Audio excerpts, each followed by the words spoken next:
set of PGRZ for Season 1 through Season 2 of Dragonball FighterZ. Accompanying me today, I have Beast Coast LordKnight. You guys know him as a professional Dragon Ball FighterZ player, maybe from BlazBlue, Guilty Gear, many other games. And then we also have a pretty well-known commentator here. We have Rynge, coming from the SoCal area. You guys want to say hello? What's going on, guys? Oh, I'm a big fan of LordKnight's background. There's so much going on. I'm distracted. I don't know if I can think about these Dragon Ball players. I'm trying to pick out what's happening. Yeah, there's a lot going on back here, but I see your Summon Power hoodie back there. That's good stuff. Still one of the best tournaments. But yeah, I'm interested in running down these players. I want to see what we got for the 50 through 41. Of course, this is just the first installment of many.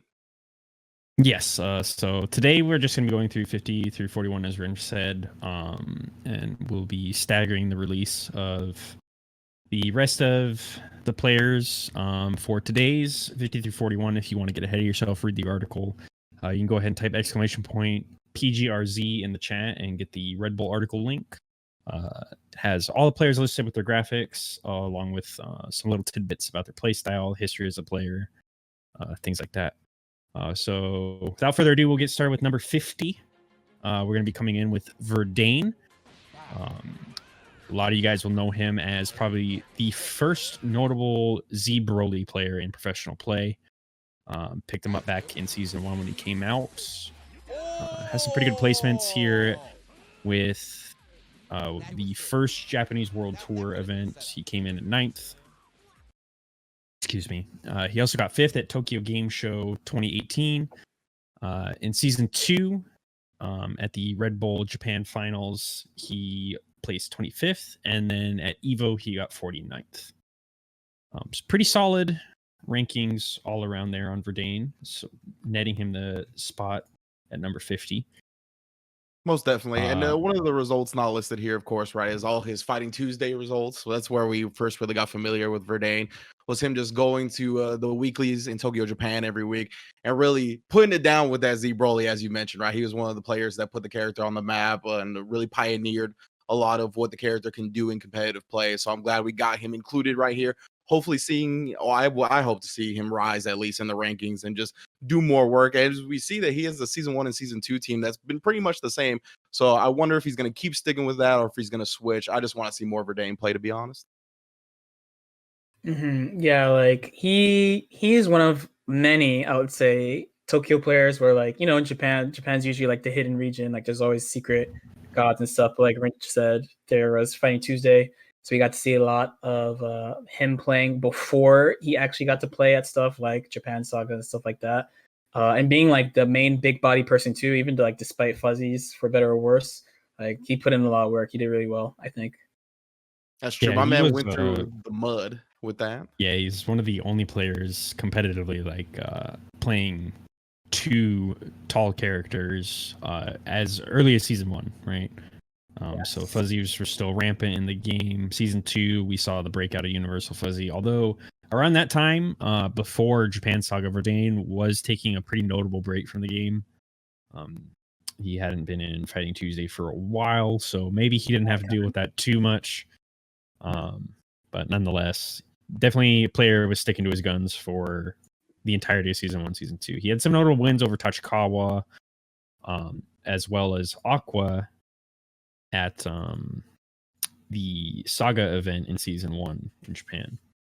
Yeah, I think it was like Saga 6 at like Tokyo Game Show or something like that. He picked up the big placing. Ooh, and some of the information from the Red Bull article, it says that in the Season 3 update, he's actually been exploring Jiren and Cooler. So again, he's always been one of those guys that's kind of played something that's unorthodox, right? That's a little bit outside the box. Wants to bring his own flavor to the meta. I'm hoping Jiren and Cooler. Let me see it, brother. I want to see that. Yeah, we saw some Cooler competitively, actually, from Kaiden, who I'm going to expect is going to be higher up on the list due to his placements, potentially. I don't know. But it is nice to see that with Season 3 kind of opening up team composition, that Verdane has some more big body characters to go ahead and play, along with Fuzzies being gone. Yes, most definitely. He should fare better in this season. All right. Well, we'll go ahead and jump on over to 49 here. So with 49th, we have Team Oplon's Skill, also known as a Blaze Blue player, and as well as a very strong Soul Calibur player. Definitely has shown his stuff in Dragon Ball FighterZ as well. He got 5th at Ultimate Fighting Arena in Season 1, 2nd at DreamHack. I believe that was Sweden, DreamHack Sweden. I think you're Could correct. be Yeah, wrong. DreamHack in Yeah, Winter 2018. Yeah, DreamHack Winter 2018. I think that was the Swedish one. I know Leffen was there. Season 2, he clocked in at 17th at CEO and 3rd at the Mix-Up as some of his biggest placings. Some notable wins against Wawa, Apology Man, Kane, Zarok, and Ify. Another thing to note is that he was also an early adopter of Base Vegeta back in Season 1, who a lot of people didn't really acknowledge is that strong of a character until fairly late into Season 2. Yeah, most definitely. And as you mentioned, Skill is just one of those guys that he is a fundamentally strong fighting game player, right? We mentioned his success in other games, of course. Yeah, one of the top Soul Calibur players in the entire world. I can't remember the last big tournament he won, but I feel like the last big tournament was won by him, minus Evo Japan, of course, where a Blue God, I believe, won that. But anyway, yeah, he's been rocking the base Vegeta for a long time. He's been one of the pillars, I think, of the EU scene, especially France, early on. And then, we've gotten the likes of Shanks and Wawa, who will be much later on the list. But I think Skill is one of the first players that I really took notice as a Westerner, as someone in America. So I'm just glad to see him on the list. Hopefully he gets to put some more time into Dragon Ball, because as we said, he's been dominating the Soul Calibur scene. So either way, and he's already got impressive wins over 2 players that are probably in the top 10 with Wawa and Apology Man. So yeah, I can't wait. Yeah, Skill is sick in a bunch of games for sure. Blaze Blue and Soul Calibur probably the most notable. And the other thing I like about him being here is that I would say definitely compared to the original PGRZ list, and this is a theme in Season 2 in general, just Europe came in so much stronger in Season 2 than Season 1. Season 1 was pretty much like a US versus Japan story, but I felt like in Season 2 it was much more international. EU obviously has mad countries, so of course Skills from France, but we have Spanish players, UK players, German players, all in this group, and many, many more. So it's really good to see him on here, starting the representation for EU. Yeah, it's going to be a whole lot. The official tournament focus, branching out a little more through Season 2, also helped a lot to kind of have the European players, be able to show their stuff more often, right? Because more of the points and saga events were closer to the Eastern Hemisphere of the world, right? Over in Europe, and just more easily accessible areas for them to travel rather than coming all the way over to America every time.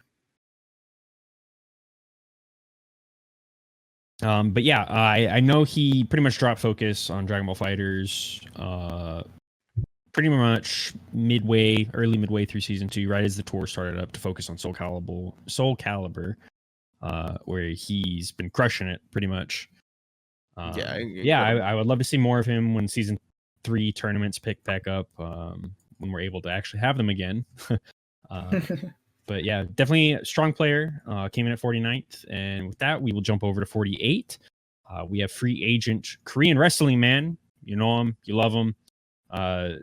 Worldwide known Android 18 player. Probably the first one that really stuck out, even before Shanks. He has a lot of strong Season 1 placings, among 9th at the Japan Saga, 9th at Singapore, at SEAM, the first Dragon Ball Fighter SEAM, 5th at Taiwan Fighter Major, and then 49th at Evo. Yeah, Korean Wrestling Man was super active during Season 1, right? You can see all those placings are from Season 1. I think he's become a little bit less active. Obviously, he's been playing a little bit more Grand Blue here recently as well. But yeah, he was always a person that I enjoyed watching, especially with the name Korean Wrestling Man alone. But also, he was a person that spent a lot of time in Japan going to Red Bull Tuesdays, right? We're going to be bringing that weekly up a lot. And obviously, being from Korea, I thought it was super sick that he was just always at Red Bull Tokyo Tuesdays. And he was always very entertaining to watch, as you said. on the Android 18 putting it down early, but also one of the big Android 16 players, right? Another big body type of dude. He put Cooler on his team in the second season. Age has always been super entertaining and one of those players that will bring his own flavor to the meta, as I mentioned earlier with our boy Verdane. Yeah, he's there was a super period good. of time. Sorry, there was a period of time where he was in Japan for like, I want to say like 2 months. Yeah, that sounds right. Just stayed there, right, at Fighting Tuesday every week, grinding for the Saga events. Yeah, that's exactly what I was about to mention. Like he went hard. Him and his boy Zeus, they went hard. They were there every week, grinding. It was also, like since he helped develop 18 and all, like her mix-up's really, really good. She was kind of underrated in season 1. He was definitely a super explosive player. That was fun to watch. Yeah, huge Korean wrestling fan. So if he wants to put some more time in Dragon Ball, go to the events when, again, as Nakkiel said, when they're actually back. I'm always rooting for him. I always am anticipating his matches. Yeah, he's also a fun player to watch, because a lot of people are always like, what controller do I need to play on to be like a professional player? Well, Korean Wrestling Man plays on like this little amalgamation hitbox where he has like keyboard keys as his movement keys and then stick buttons. So his controller choice is actually pretty interesting. I call those the Chilera hitboxes, the ones with the arrow key joints. Is that what it is? Yeah, pretty much. Yeah, his stick is Mega Curse. Yeah, that is wild. Yeah. So, if you guys are out there wondering what you can play on, pretty much anything, as long as it's tournament legal. So right now, I believe Korean Wrestling Man, I don't think he's been playing much Dragon Ball. I do know that he has been playing Grand Blue Fantasy. He's pretty notable Narmaya player when he does get some footage out there going. But I would not be surprised if he was going to pop up later on in that game's life too, once again, as tournaments come back. I would definitely be looking out for him. So we'll go ahead and we'll move over to number 47, also a free agent. Hailing from France, we have one of the region's favorites. We have Gila, very known for being a very strong Vegito player. He showed up pretty big in Season 2. He wasn't really around in Season 1. I actually don't remember seeing him around too much. Maybe he was just keeping it low key, or I just have bad memory. But Season 2, he came in 7th at UFA, 7th at Celtic Throwdown, at Red Bull World Tour Spain. Season 2, he got 17th, and 5th at Stunfest. He actually has some pretty notable wins here over Hook Gang God. I believe that was at Celtic Throwdown. He has some victories over Polishman, Noka, and Seo as well. Gila, yeah. It's pretty impressive to see his Season 2 results, considering that I also have a bad memory and do not remember him much from Season 1, but I'm sure he was just in the dungeon grinding along with a lot of the very talented French players that we have in Dragon Ball FighterZ. And to not have any placings in Season 1 and to have these type of placings in Season 2 is very impressive to me. I mean, top 8s at 3 of the tournaments, 17th at one of the sagas. I mean, he just shows incredible potential early on in Dragon Ball FighterZ lifespan that I want to see him come out hard if we go back to the regular offline tournaments and whatnot, especially with, I mean, did he retire Hook Gang God? Isn't that the last tournament that Hook went to? That's the meme, right? That's the meme. That was it. Yeah, that was the last tournament that Hook did attend. Celtic Throwdown also notably was very stacked. Yes. Yeah, so that was the same weekend. Especially impressive that he made a top 8 there as well. Yeah, that was the same weekend that the Australia tournament happened, right? Which only had like Fenrich and Matto or something like that, and everybody else went to Celtic Throwdown, which was Fenrich, Matto, and Seo went to Australian Saga. Those were probably the 3 most notable names, and accordingly, they placed top 3 at that event. And then due to the announcement timing, pretty much the rest of the traveling professional players had already booked up for Ireland and Celtic Throwdown. So that tournament was actually very rough. Yeah, crazy hard tournament. Yeah, as far as Gila, like I bet this is gonna be pretty common for a lot of the EU players that we see have a lot of Season 2 results and not Season 1. I think it actually goes back to what Nakkiel said before, where like pretty much in Season 1 there was only, I'm not gonna say only UFA, but as far as like a world tournament, it was only UFA. But last last year we had like Celtic Throwdown, we had UFA, we had Spain Saga, and the finals were there too. So there was like way more opportunities for them to play against international competition.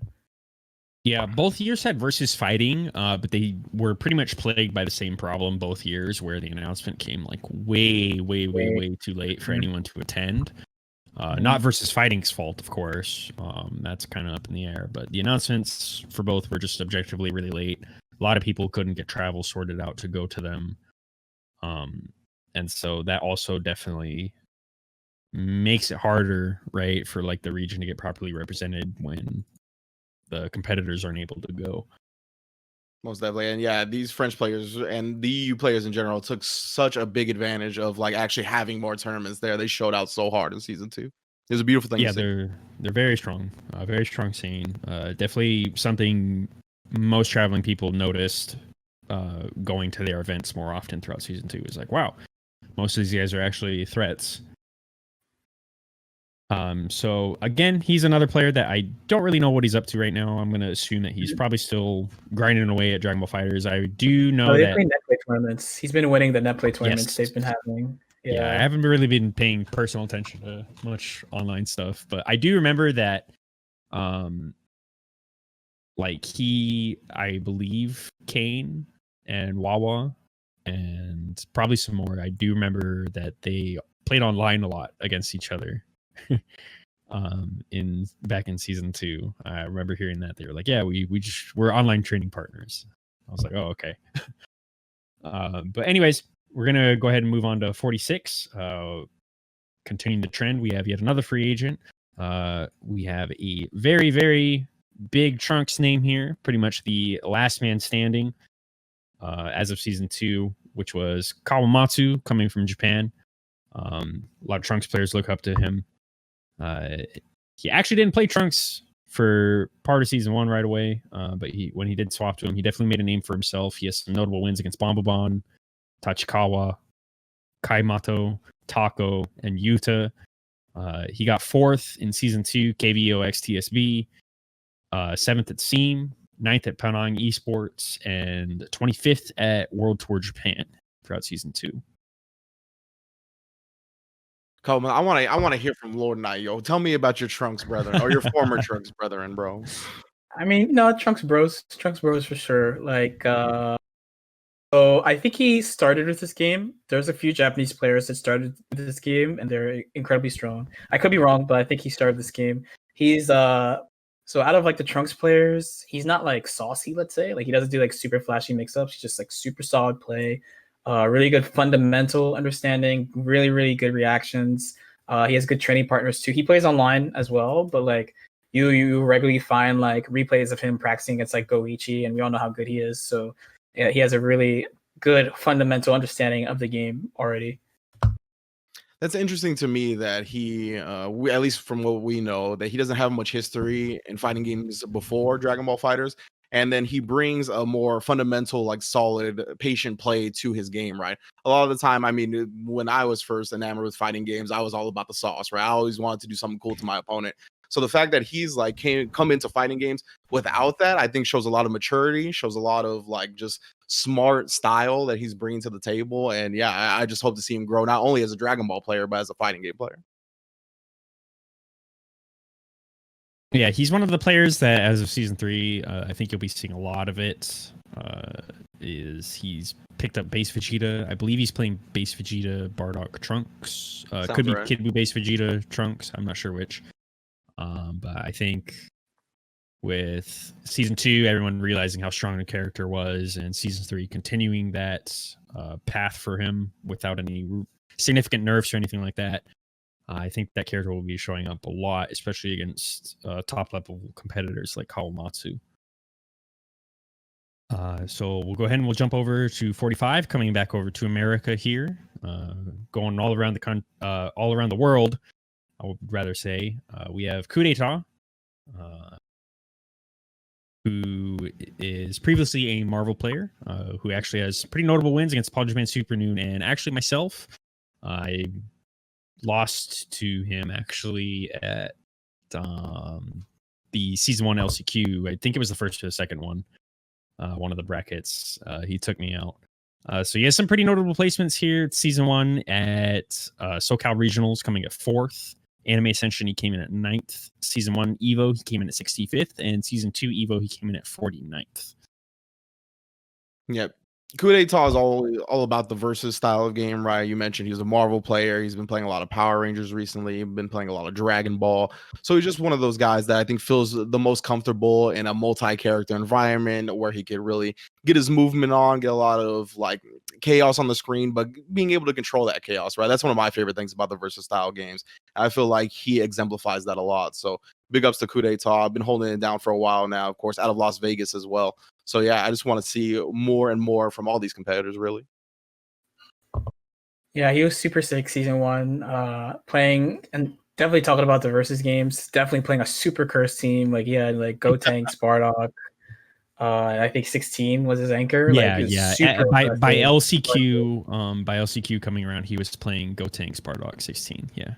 Yeah, that team's mega cursed. Like super oppressive. Like a lot of the Marvel players are definitely unapologetic about playing like very oppressive offensive heavy teams, and he definitely showed that off, I think, in season 1. Yeah, they already know how the versus game rodeo goes. Yeah, they already know where it's going, right? Pick something broken or shut up, pretty much. He was also really notable for being one of the early Ginyu players for season 2, at least.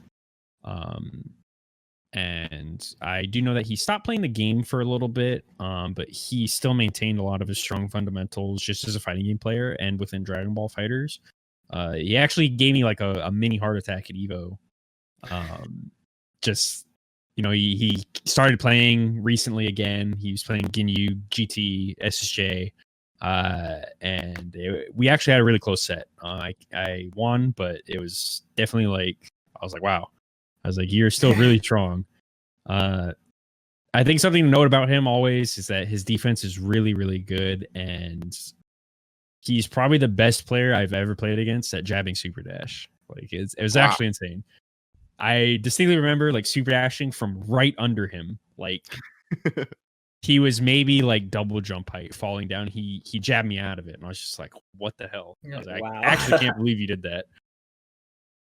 Yeah, I think that's a combination of like his reactions, right? He's a very young dude, but also, yeah, like his versus history, as we said before. He's just used to this type of game, and he really makes the most of his reactions and defense. Yeah, definitely a strong player, very chill dude. I know he's off playing Power Rangers right now, but whatever happens, once we're all back to tournaments, I would love to see some more of him in whatever game he's choosing to play. 44, we're going to be coming in at another free agent player. This one's a bit infamous. If you know him, you know him. But we have Red, maybe previously known as Jace or Nikomaki, if that rings any bells instead. Had some pretty strong season 1 showings. It began to fall off in season 2, mostly due to frustration with the game.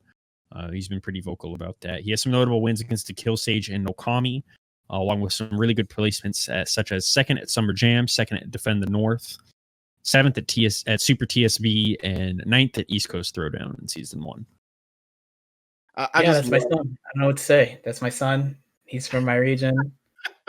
It's Jersey boys. Yeah, it's Jersey boys. I'm honestly like super good training partner to have, like very analytical. And honestly did a really good job in that he doesn't get to travel very much. Like, I guess this is going to be less of a thing as we go up, but there are definitely some a lot of free agents, right? Yeah, so like compared to like let's say Europe, right? Where like if you're in Europe in season 2, you could probably like hop around a little bit. In the US, like some people just don't get to leave like their general region, and I think he still performed really well despite that. Stayed on top of the meta, did what he had to do, and had like pretty solid results all throughout. I wish he got to play some people from other regions before he stopped, from more other regions, because he had the chance to play against Japan a couple of times and like West Coast, like people like Super Noon come to New York. So besides that, like just not like Nikomaki versus Midwest or Nikomaki versus Texas, really, which I wish I could have seen. Well, season 1, he did actually go to The Tekken first Showdown, Dragon right? Ball FighterZ Showdown, yeah. Yeah, I actually. remember that was probably the first time I sat down and played with him in Dragon Ball FighterZ for like a long period of time. He's always been like a relatively solid player in Dragon Ball FighterZ, even when he stopped playing for a little while. But he's definitely no slouch for sure. I know he's putting in a lot of time to Grand Blue Fantasy Versus right now, or at least he was. I don't actually know what he's up to right now. I think he's pretty much Valorant boys. Oh, okay. I know about that one. It's okay. Yeah. Fighting games might be on the back burner for him right now. But 44, nothing to sneeze at. And I mean, I just gotta give you props, Nakkiel, for introducing him in such a cordial way when it comes to his frustrations with the game, right? You said that was so professional of you. Because if y'all don't know, I'm sure a lot of you do know that he's got the best copy pasta on the internet regarding Dragon Ball FighterZ at the moment. Yeah, we gotta rip him a little bit. That's a boy. So it is funny just that the frustrations boiled over in that way. You know what I mean? Even when he's frustrated with the game, flaming it, he still gives us something memorable. That's just the type of player he is. So big ups to Nico, of course. Hope to see him maybe play some more Dragon Ball, but I can understand if he's moved on and is playing Valorant or is playing Grand Blue Fantasy or whatever he chooses to play. Whatever makes you happy, man. That's what I say when it comes to fighting games. If playing a certain game doesn't make you happy, then move on. But I always enjoyed his Dragon Ball play when we had it. I love you, Jace. We're going to move on over to number 43, another free agent hailing from France. We have Afi. I hope I said that right. Didn't butcher that. Has some strong showings, especially early on in Season 1. He got 9th at UFA, 9th at Stunfest, 3rd at the Mix-Up, and then coming in at Season 2 at FDJ, he got 5th. Also known as an 18 player. Also played some lesser-seen characters with Android 21, and competitively uncommon at least is Goku Black. He has some very notable wins against Wawa, Tachikawa, Cloud 805, Kaiden, and Zarok. Yeah, all these wins are definitely against people we're going to be seeing later on in this list. Very, very impressive showing from Afi. I'm not too familiar, to be honest with you. I know that he's obviously one of the strong French players. He's part of that like sparring partner dojo that belongs to Wawa and our previous member. What was their name? Gila. So yeah, France just has an incredible roster of Dragon Ball FighterZ players, and just another one of them. Yeah, I actually haven't had a chance to meet Afi actually, and I think a lot of the results were from earlier. But I've like heard of this person, right, and heard how good they are at the game. Another thing, of course, I mentioned Goku Black, is that another interesting thing about Europe specifically is that they tend to use unconventional characters from our perspective.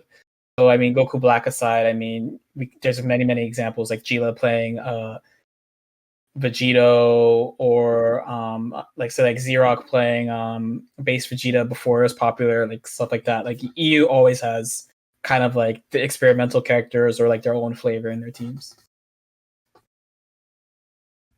Yeah, he pretty much came out of nowhere, as far as my American self is aware. Yeah. If someone from EU, knows if he played before, then I am actually unsure if he's really made a name of himself in any other game. But Brussels Challenge was the first time he came out swinging for Dragon Ball FighterZ back in 2018. And I believe he got 4th at that tournament. And actually, I think that's where his Rock win came from. But he's definitely messed around with some characters here. Like the article says, he's played Android 18, Cooler, Goku Black, also Android 21. So, like LK said, some pretty much a normal thing for a lot of EU players, that they play a lot of unconventional characters compared to US and Japan. As of now, it seems like he is focusing a lot on Grand Blue Fantasy, currently playing Zoe. Okay. So we will go ahead and jump into 42 here. We have free agent from Japan. We have Yuta, very, very well known as an incredibly strong BlazBlue player. He won the BlazBlue side tournament in 2019 at EVO. But as far as Dragon Ball FighterZ goes, he finished 9th at the first EVO, 49th at I actually can't tell what tournament that is. I think that's finals. I want to say that's finals or something. Season 2, he got 33rd at Evo, and season 2 KVO TSB, he got 13th. Yeah, Utah. That's BlazBlue. That's who you root for. A lot of people from BlazBlue actually came in swinging in Dragon Ball. Utah's definitely one of them. He's another person where I'm like, I wish they got to compete a little bit more amongst international players. I think at least my perspective of him from watching him play other games, is that it takes him a little while, but like once he understands the game, it's like, that's it. You could definitely see it from things like his first EVO placing, more than anything else, like getting 9th at like a 2,500 man tournament is, and most people, like your average fighting game player, would not know who this is. So it's definitely like a really, really big accomplishment. Yeah, definitely. Utah, that's incredible first feed just coming out with 9th at Evo. Because as you said, especially in that first season, there wasn't a lot of tournaments outside of the United States. So he didn't get a lot of high-level experience against people from Europe or people from America. And for him to come out where everybody was and then get 9th in a multi-thousand person tournament was completely wild. So big ups to Yuta for sure. He's got crazy wins too over Tachikawa, Matoy, Obi Assassin, Coney, our very own Nakkiel. He's just one of those players that is going to be at the upper echelon of whatever game he chooses to put his time into, right? It just might take him a little while to get there, as LK said.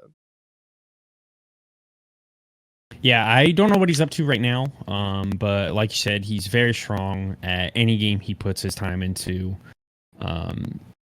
Long time, very historied BlazBlue player. Made some waves in Dragon Ball FighterZ, so I look forward to seeing what he turns his eyes towards next. Coming in at 41, our last player of the list today is going to be Zarok, coming from Germany. Very strong player. Definitely one of the people that you can look to see what may be strong in a patch. He was one of the earliest Piccolo players in Season 1, and then again in Season 2, he was a very early adopter of base Vegeta before he really caught on with anybody. He has some very strong showings from Versus Fighting, 5th place in Season 1, UFA 13th place, and going on to Season 2, some of his notable placements are 2nd at FDJ and 13th at KVOX TSB. He's taken out players such as Kazunoko, Kindevu, Galileo, Noka, and Ify, among many others throughout his course of Dragon Ball FighterZ.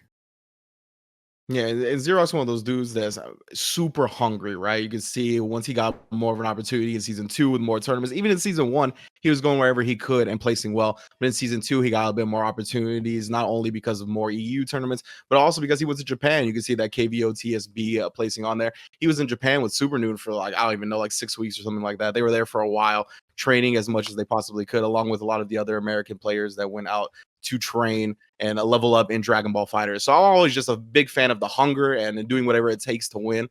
And Zarok is definitely one of those guys that will not stop grinding until he gets those W's. So big ups to him. Yeah, Xerox, like you cannot sleep. Like as you said, he's usually ahead a little bit with these character choices. Of course, this again, like the theme is EU players pick unconventional stuff too, but he just has like foresight, probably a little bit because of Versus background as well, to like what type of builds could potentially be really, really strong. He had the Piccolo Blue Goku before, and then he had the base Vegeta. I had the pleasure of playing his base Vegeta before Spade Saga, and I was like, oh, okay. This is really good. This is okay. Yeah, this is like right before, either right before or like at the same time as when Sonic picked up base Vegeta. So like I knew, but like Sonic wasn't really clean with it yet. But Xerox was playing it for a long time, and I was like, yeah, he had already been going at it, right, and had it cleaned up a bit. But yeah, he's definitely a player worthy of a lot of respect. Dragon Ball FighterZ is definitely not his first fighting game that he has shown himself to be a strong competitor in. He's played pretty much everything from Tekken to Street Fighter to Sam Show to King of Fighters. And so definitely someone to keep your eye on for any game that he is entering in. A true fiend for the fighting games. That's what I'm a fan of. Yes, yeah. Very cool dude as well. I love seeing him every time that we're around each other. He's really fun. Really fun to be around.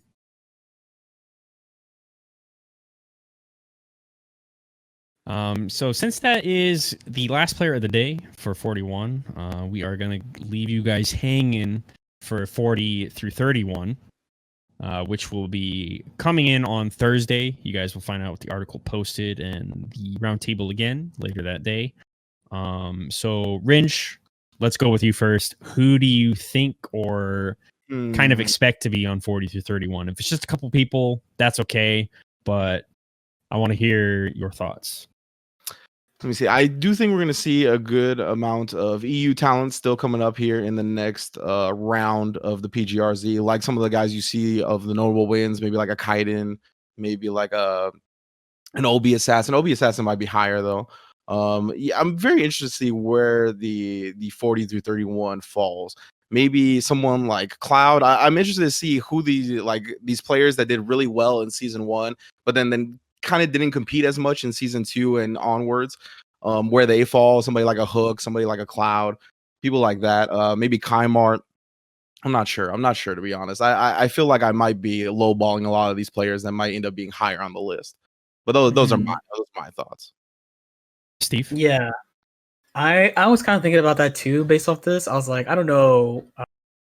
I feel like, yeah, people like who did really well in season 1 but didn't get to play season 2 that much or didn't compete that much. Cloud is a pretty good example of that. Yeah. Or there are people who did compete in season 1 but weren't good yet, so they have like really bad results, but then in season 2 they got better. So like someone like Pred, like Legendary Pred, could be like in that group.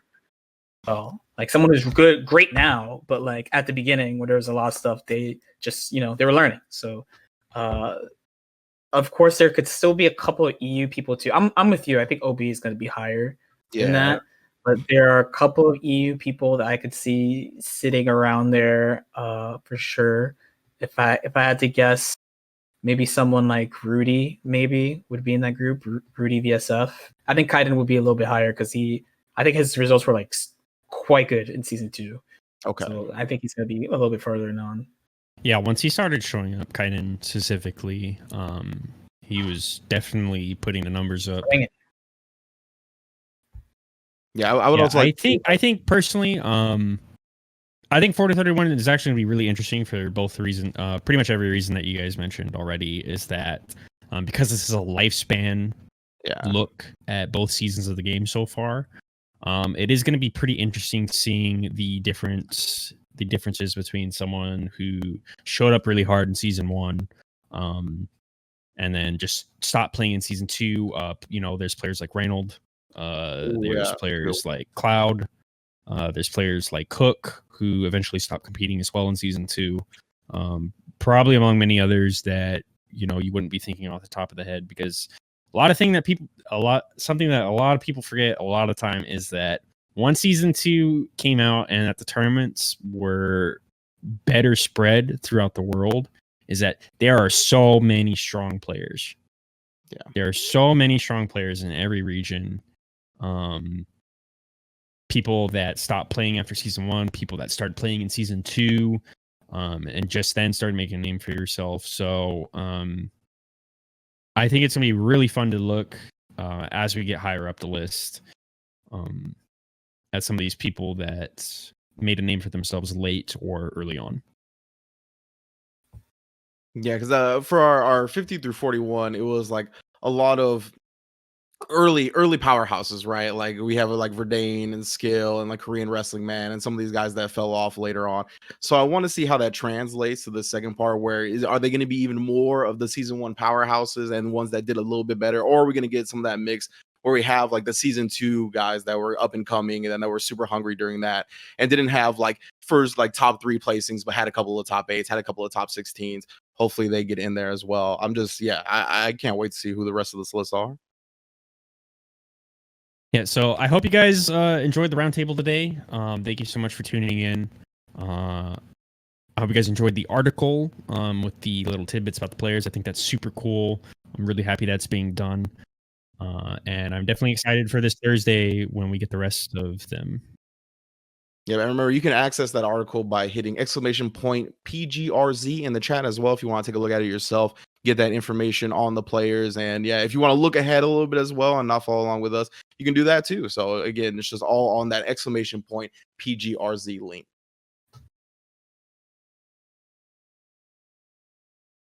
All right, well, that'll be all. Thank you so much, Rynge and LK, for coming in and doing this roundtable with me. I really appreciate it. It was really nice to have your guys' insight.